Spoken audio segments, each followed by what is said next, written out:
Matthieu, chapitre 13. Ce même jour, Jésus sortit de la maison, et s'assit au bord de la mer. Une grande foule s'étant assemblée auprès de lui, il monta dans une barque et s'assit. Toute la foule se tenait sur le rivage. Il leur parla en parabole sur beaucoup de choses, et il dit, « Voici, un semeur sortit pour semer. 4. Comme il semait, une partie de la semence tomba le long du chemin, les oiseaux vinrent, et la mangèrent. 5. Une autre partie tomba dans les endroits pierreux, où elle n'avait pas beaucoup de terre, elle leva aussitôt, parce qu'elle ne trouva pas un sol profond. 6. Mais, quand le soleil parut, elle fut brûlée et sécha, faute de racines. 7. Une autre partie tomba parmi les épines montèrent, et l'étouffèrent. 8. Une autre partie tomba dans la bonne terre, elle donna du fruit, un grain 100, un autre 60, un autre 30. 9. Que celui qui a des oreilles pour entendre entende. Les disciples s'approchèrent, et lui dirent, « Pourquoi leur parles-tu en parabole ?»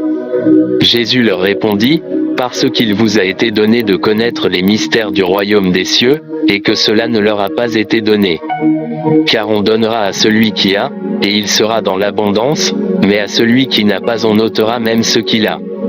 C'est pourquoi je leur parle en parabole, parce qu'en voyant ils ne voient point, et qu'en entendant ils n'entendent ni ne comprennent.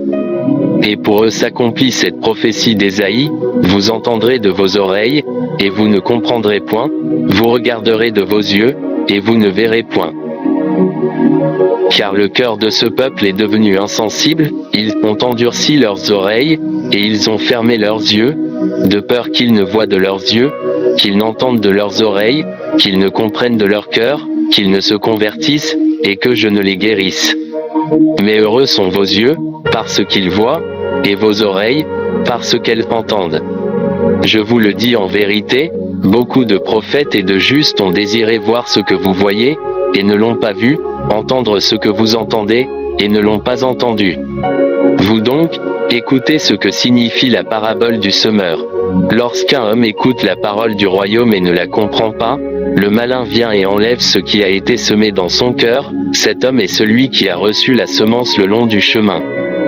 Celui qui a reçu la semence dans les endroits pierreux, c'est celui qui entend la parole et la reçoit aussitôt avec joie, mais il n'a pas de racine en lui-même, il manque de persistance, et, dès que survient une tribulation ou une persécution à cause de la parole, il y trouve une occasion de chute.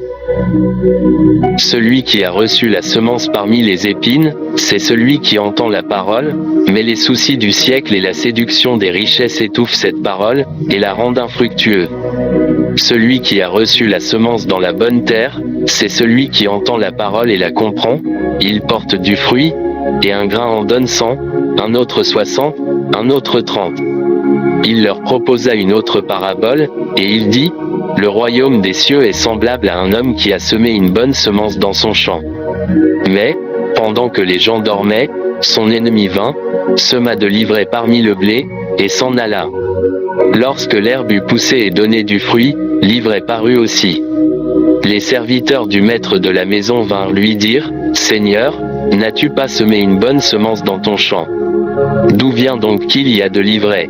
Il leur répondit, « C'est un ennemi qui a fait cela. » Et les serviteurs lui dirent, « Veux-tu que nous allions l'arracher? » Non, dit-il, de peur qu'en arrachant l'ivraie, vous ne déraciniez en même temps le blé.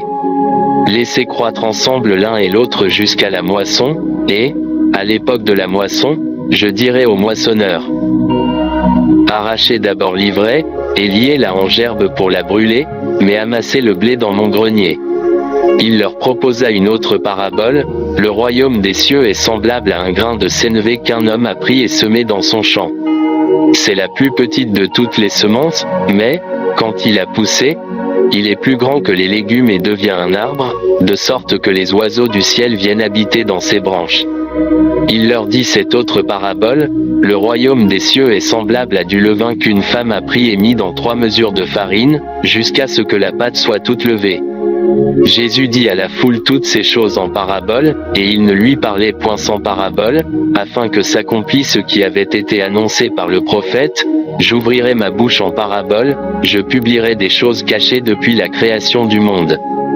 Alors il renvoya la foule, et entra dans la maison.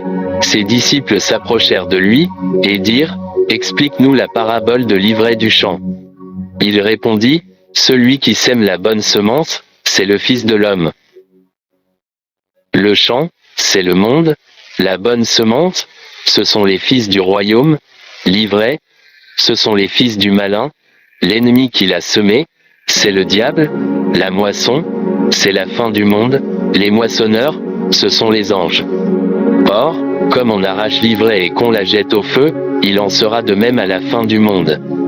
Le Fils de l'homme enverra ses anges, qui arracheront de son royaume tous les scandales et ceux qui commettent l'iniquité, et ils les jetteront dans la fournaise ardente, où il y aura des pleurs et des grincements de dents. Alors les justes resplendiront comme le soleil dans le royaume de leur Père. Que celui qui a des oreilles pour entendre entende. Le royaume des cieux est encore semblable à un trésor caché dans un champ. L'homme qui l'a trouvé le cache, et, dans sa joie, il va vendre tout ce qu'il a, et achète ce champ. Le royaume des cieux est encore semblable à un marchand qui cherche de belles perles.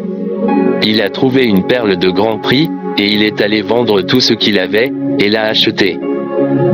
Le royaume des cieux est encore semblable à un filet jeté dans la mer et ramassant des poissons de toute espèce.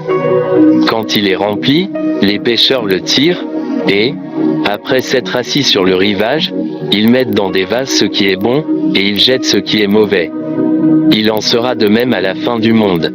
Les anges viendront séparer les méchants d'avec les justes, et ils les jetteront dans la fournaise ardente, où il y aura des pleurs et des grincements de dents. Avez-vous compris toutes ces choses? Oui, répondirent-ils. Et il leur dit: c'est pourquoi, tout scribe instruit de ceux qui regardent le royaume des cieux est semblable à un maître de maison qui tire de son trésor des choses nouvelles et des choses anciennes. Lorsque Jésus eut achevé ses paraboles, il partit de là. S'étant rendu dans sa patrie, il enseignait dans la synagogue, de sorte que ceux qui l'entendirent étaient étonnés et disaient: d'où lui viennent cette sagesse et ces miracles? N'est-ce pas le fils du charpentier? N'est-ce pas Marie qui est sa mère? Jacques, Joseph, Simon et Jude, ne sont-ils pas ses frères? Et ses sœurs ne sont-elles pas toutes parmi nous? D'où lui viennent donc toutes ces choses? Et il était pour eux une occasion de chute. Mais Jésus leur dit: un prophète n'est méprisé que dans sa patrie et dans sa maison. Et il ne fit pas beaucoup de miracles dans ce lieu, à cause de leur incrédulité.